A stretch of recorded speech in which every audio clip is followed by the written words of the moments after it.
ಪತ್ರಿಕೋದ್ಯಮ ಮಾಧ್ಯಮದ ಎಲ್ಲ ಮಿತ್ರರಿಗೆ ಜೆ.ಪಿ. ಭವನದಲ್ಲಿ ನಡೀತಾ ಇರತಕ್ಕಂಥ ಇವತ್ತಿನ ಪತ್ರಿಕಾಗೋಷ್ಠಿಯಲ್ಲಿ ಭಾಗವಹಿಸಿರ್ತಕ್ಕಂಥ ನಿಮ್ಮೆಲ್ಲರಿಗೂ ಕೂಡ ಮೊದಲನೇದಾಗಿ ಧನ್ಯವಾದಗಳನ್ನ ತಿಳಿಸ್ತಾ, ಇವತ್ತಿನ ಪತ್ರಿಕಾಗೋಷ್ಠಿಯ ಮೂಲ ಉದ್ದೇಶ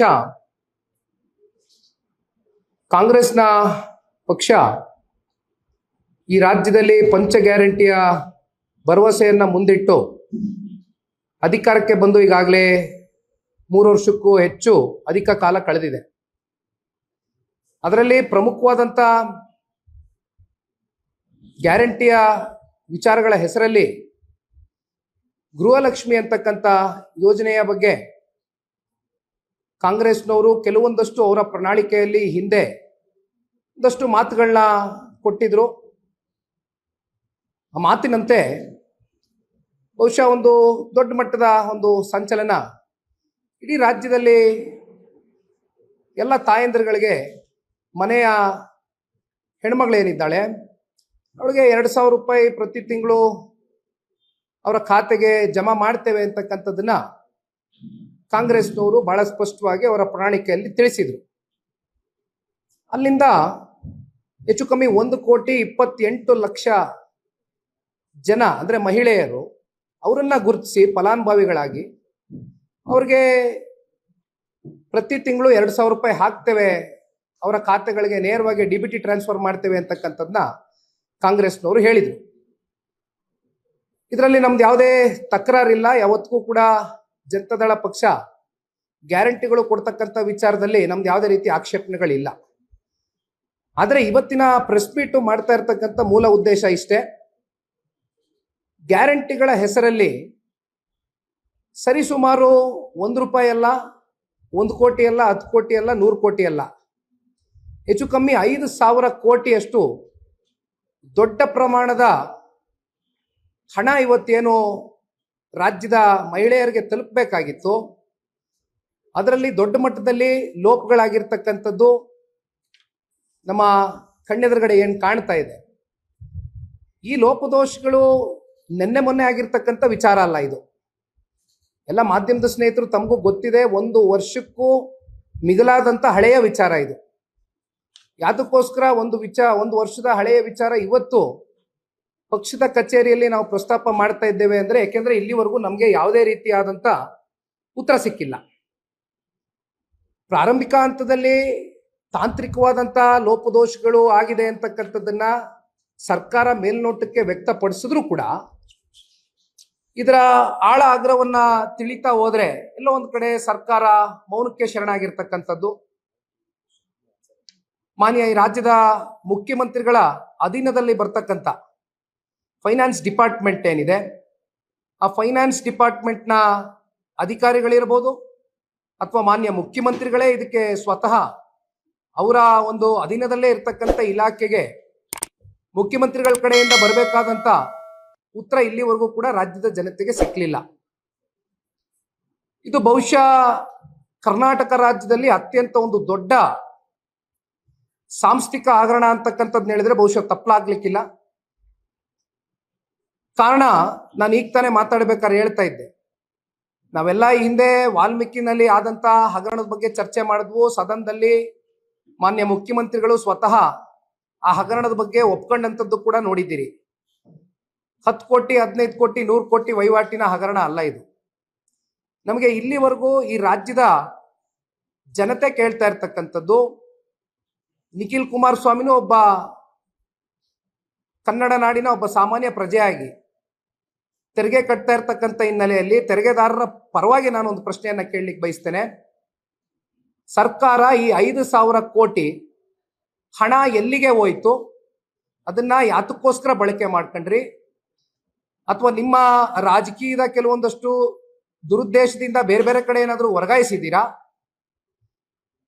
ಅಥವಾ ಇನ್ಯಾವುದಾದ್ರೂ ಚುನಾವಣೆಯ ಒಂದು ಪ್ರಚಾರ ಮಾಡ್ತಕ್ಕಂಥದ್ದಕ್ಕೆ ಅಥವಾ ಚುನಾವಣೆಯಲ್ಲಿ ಮತ್ತಷ್ಟು ನಮ್ಮ ತೆರಿಗೆ ಹಣವನ್ನ ಬೇರೆ ಕಡೆ ಏನಾದರೂ ಚುನಾವಣೆ ನಡೆಸ್ತಕ್ಕಂಥದ್ದಕ್ಕೆ ಅದನ್ನ ವರ್ಗಾಯಿಸಿದ್ದೀರಾ? ಏನಾಗಿದೆ ಈ ಹಣ ಅಂತಕ್ಕಂಥದ್ದು ಇಲ್ಲಿವರೆಗೂ 1 ವರ್ಷದಿಂದ ನಮ್ ಯಾರಿಗೂ ಕೂಡ ಉತ್ತರ ಸಿಕ್ಲಿಲ್ಲ.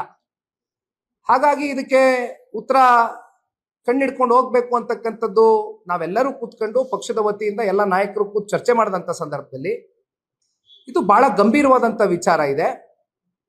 ಇದು ಅಷ್ಟು ಲಘುವಾಗಿ ಪರಿಗಣಿಸ್ತಕ್ಕಂಥ ವಿಚಾರ ಅಲ್ಲ. ನಾನು ಹೇಳ್ದಂಗೆ ಸಣ್ಣ ಪುಟ್ಟ ವಹಿವಾಟಿನ ವಿಚಾರ ಅಲ್ಲ. 5,000 ಕೋಟಿ ಇವತ್ತು ಕಂಪ್ಲೀಟ್ ಆಗಿ ಮಿಸ್ಮ್ಯಾನೇಜ್ಮೆಂಟ್ ಆಗಿದೆ ಅಂದ್ರೆ ಇದಕ್ಕೆ ನೇರವಾಗಿ ಹೊಣೆಗಾರಿಕೆ ಈ ರಾಜ್ಯ ಸರ್ಕಾರ, ರಾಜ್ಯದ ಮಾನ್ಯ ಮುಖ್ಯಮಂತ್ರಿಗಳು, ಜೊತೆಯಲ್ಲಿ ಫೈನಾನ್ಸ್ ಡಿಪಾರ್ಟ್ಮೆಂಟ್ ನ ಅಧಿಕಾರಿಗಳು ಕೂಡ ಇದಕ್ಕೆ ಉತ್ತರ ಕೊಡಬೇಕಾಗ್ತದೆ ಈ ಸಂದರ್ಭದಲ್ಲಿ. ಆ ನಿಟ್ಟಿನಲ್ಲಿ ಕೆಲವೊಂದಷ್ಟು ಡಾಕ್ಯುಮೆಂಟೇಶನ್ಗಳನ್ನ ರೆಡಿ ಮಾಡಿದ್ದೇನೆ, ಒಂದಷ್ಟು ಅಧ್ಯಯನವನ್ನು ಮಾಡಿದ್ದೇನೆ. ಅದನ್ನ ತಮ್ಮ ಮುಂದೆ ಕೂಡ ಇಡ್ಲಿಕ್ಕೆ ಬಯಸ್ತೇನೆ, ಒಂದೊಂದಾಗಿ ಹೇಳಲಿಕ್ಕೆ ಇಷ್ಟಪಡ್ತೇನೆ. ಯೋಜನೆ ಘೋಷಣೆ ಮತ್ತು ಆರಂಭಿಕ ಸರ್ಕಾರಿ ಆದೇಶಗಳು ಅಂದ್ರೆ ಯಾವತ್ತು ಡೇಟ್ಗಳು ಮತ್ತೆ ಆರ್ಡರ್ಸ್ಗಳು ಎಲ್ಲಿಂದ ಶುರು ಆಯಿತು, ಎಲ್ಲಿಂದ ಜಾರಿ ಆಯಿತು ಈ ಒಂದು ಯೋಜನೆ ಅಂತಕ್ಕಂಥದ್ದು ಡೇಟ್ ಸಮೇತವಾಗಿ ತಿಳಿಸ್ತೇನೆ. 2023 20/05 ಅನುಮೋದನೆ ಆದೇಶ ಆಯಿತು. ಅಲ್ಲಿಂದ ಮತ್ತೆ 2023 ಅಂದ್ರೆ ಮುಂದಿನ ತಿಂಗಳು 6/6 ಅಧಿಕೃತವಾಗಿ ಜಾರಿ ಆದೇಶ ಆಯಿತು. ಮತ್ತೆ 2023 17/7 ಅನುಷ್ಠಾನದ ಮಾರ್ಗಸೂಚಿಯು ಕೂಡ ಬಂತು. ಅಲ್ಲಿಂದ ಆಗಸ್ಟ್ 30ನೇ ತಾರೀಕು 2023 ನಗದು ವಿತರಣೆ ಚಾಲನೆ ಆಯಿತು. ಇದಾದಾಗ ಮೈಸೂರಿನಲ್ಲಿ ಒಂದು ದೊಡ್ಡ ಮಟ್ಟದ ಬೃಹತ್ ಸಮಾರಂಭವನ್ನ ಮಾಡ್ತಾರೆ. ಅಂದ್ರೆ ಅಲ್ಲಿ ಮೊದಲನೇ ಕಂತನ್ನ ಬಿಡುಗಡೆ ಮಾಡ್ತಕ್ಕಂಥದ್ದಕ್ಕೆ ಗೃಹಲಕ್ಷ್ಮಿ ಯೋಜನೆಯನ್ನ ಮುಂದಿಟ್ಕೊಂಡು ಅದನ್ನು ಜಾರಿಗೊಳಿಸಿ ಆಗಸ್ಟ್ 30ನೇ ತಾರೀಕು 2023ರಲ್ಲಿ ಇದು ಮೊದಲನೇ ಕಂತು 2,000 ರೂಪಾಯಿ ಕೊಡ್ತೇವೆ ಅಂತಕ್ಕಂಥದ್ದು ಅಧಿಕೃತವಾಗಿ ಚಾಲನೆಯನ್ನ ಕೊಡ್ತಕ್ಕಂಥದ್ದು ಮೈಸೂರು ಜಿಲ್ಲೆಯಿಂದ ಪ್ರಾರಂಭ ಆಯಿತು. ಈಗ ಇಲ್ಲಿ ಪ್ರಶ್ನೆ ಇರ್ತಕ್ಕಂಥದ್ದು 2023 ಮತ್ತೆ 24ರ ಸಾಲು ಆಗಸ್ಟ್ ತಿಂಗಳಲ್ಲಿ ಶುರುವಾದಂಥದ್ದು. ನಮ್ಮ ಫೈನಾನ್ಷಿಯಲ್ ಇಯರ್ ಎಂಡ್ ಅಂದ್ರೆ ನಾವು ಮಾರ್ಚ್ವರೆಗೂ ಭಾವಿಸ್ತೇವೆ. ಸೊ ಆಗಸ್ಟ್ ರಿಂದ ಮಾರ್ಚ್ ಅಂತಕ್ಕಂಥದ್ದನ್ನ ನಾವು ಲೆಕ್ಕಾಚಾರ ಮಾಡಿ ಹೇಳ್ತಕ್ಕಂಥದ್ದಾದ್ರೆ ಸರಿ ಸುಮಾರು 8 ತಿಂಗಳು ಮೊದಲನೇ ವರ್ಷ ಅಂದ್ರೆ 8 ಕಂತು ಪೇಮೆಂಟ್ ಕೊಟ್ಟಿದ್ದಾರೆ. ನಮ್ದೇನ್ ತಕರಾರಿಲ್ಲ, ಪೇಮೆಂಟ್ ಹೋಗಿದೆ ಅಂತಕ್ಕಂಥದ್ದು ನಮ್ಮ ಗಮನಕ್ಕೆ ಬಂದಿರತಕ್ಕಂಥ ವಿಚಾರ. ಇಲ್ಲಿ ನಮ್ಮ ತಕರಾರು ನಾವೆಲ್ಲಿ ರೈಸ್ ಮಾಡ್ತಾ ಇದೀವಿ ಜನರ ಪರವಾಗಿ ಅಂದ್ರೆ 2024 ಮತ್ತೆ 25ರ ಸಾಲು ಆರ್ಥಿಕ ವರ್ಷ. ದಯವಿಟ್ಟು ಇದನ್ನ ಬಹಳ ಸೂಕ್ಷ್ಮವಾಗಿ ತಾವು ಪರಿಗಣಿಸಬೇಕು. ಅಂದಾಜು ಆಸ್ ಇಟ್ ಈಸ್ 1,28,00,000 ಮಹಿಳೆಯರು ಫಲಾನುಭವಿಗಳು ಅಂತಕ್ಕಂಥದ್ದು ಪ್ರತಿ ವರ್ಷವೂ ಕೂಡ ಇದೊಂದು ಅಂದಾಜಿನ ಮೇಲೆ ಕೊಡ್ತಾ ಹೋಗ್ತಾ ಇದ್ದಾರೆ. ಇಲ್ಲಿ ಪ್ರಶ್ನೆಯಲ್ಲಿ ಉದ್ಭವ ಆಗ್ತಾ ಇದೆ ಅಂದ್ರೆ 2024-25ರ ಸಾಲಿನಲ್ಲಿ ಕೇವಲ 10 ತಿಂಗಳು ಕಂತು ಮಾತ್ರ ಕೊಟ್ಟಿದ್ದಾರೆ. ತಿಂಗಳಿಗೆ 1 ಕಂತು, 12 ತಿಂಗಳಿಗೆ 12 ಕಂತು. 12 ಕಂತು ಕೊಡುವಂತ ಕಡೆ ಸಾಲು 2024-25ರಲ್ಲಿ ಫೆಬ್ರವರಿ ಮತ್ತೆ ಮಾರ್ಚ್, ದಯವಿಟ್ಟು ನೋಟ್ ಮಾಡ್ಕೊಳ್ಳಿ, ಫೆಬ್ರವರಿ ತಿಂಗಳು ಮತ್ತೆ ಮಾರ್ಚ್ ತಿಂಗಳು, ಇವೆರಡೂ ತಿಂಗಳ ಹಣಕಾಸು ಹೆಚ್ಚು ಕಮ್ಮಿ ಸರಿಸುಮಾರು 5,000 ಕೋಟಿಯಷ್ಟು 2 ತಿಂಗಳ ಹಣಕಾಸು ಗೃಹಲಕ್ಷ್ಮಿ ಯೋಜನೆ ಹೆಣ್ಣು ಮಕ್ಕಳ ಖಾತೆಗಳಿಗೆ ಜಮಾ ಆಗಲಿಲ್ಲ. 2024-25 ಹತ್ತೇ ತಿಂಗಳು ಕಂತು ಕೊಟ್ಟಿರೋದು. ಅಲ್ಲಿಂದ ಮುಂದೆ ಹೋಗ್ತೀನಿ. ಎಸ್, ಬಹಳ ಮುಖ್ಯವಾದಂತ ವಿಚಾರ ಏನಂದ್ರೆ ಬಡ್ಜೆಟ್ ನಲ್ಲಿ ಪ್ರಾವಿಷನ್ ಅನ್ನ ತೋರಿಸ್ಕೊಂಡಿದ್ದಾರೆ.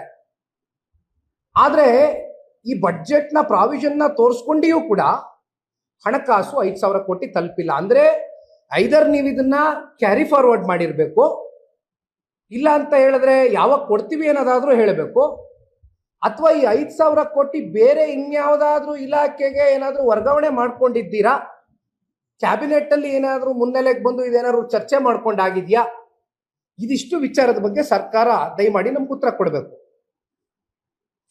ಇಲ್ಲಿಂದ ಹಾಗೆ ನಾನು ಇನ್ನೊಂದಿಷ್ಟು ವಿವರಗಳನ್ನ ತಿಳಿಸ್ಲಿಕ್ಕೆ ಬಯಸ್ತೇನೆ. 2024-25ನೇ ಸಾಲಿನ ಆರ್ಥಿಕ ಲೆಕ್ಕಾಚಾರದ ವಸ್ತುಸ್ಥಿತಿ ವಿವರಗಳು.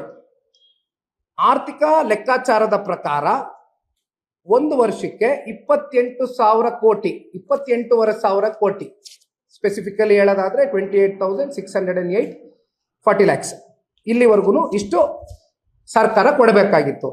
ಆದ್ರೆ 10 ತಿಂಗಳು ಖರ್ಚಾದ ವಾಸ್ತವ ಮೊತ್ತ 23,000 ಕೋಟಿ. 23,000 ಕೋಟಿ ಅಂದ್ರೆ ಅದರಲ್ಲಿ 608.40. ಅಂದ್ರೆ ಎಷ್ಟೋಯ್ತು ಇಲ್ಲಿಗೆ?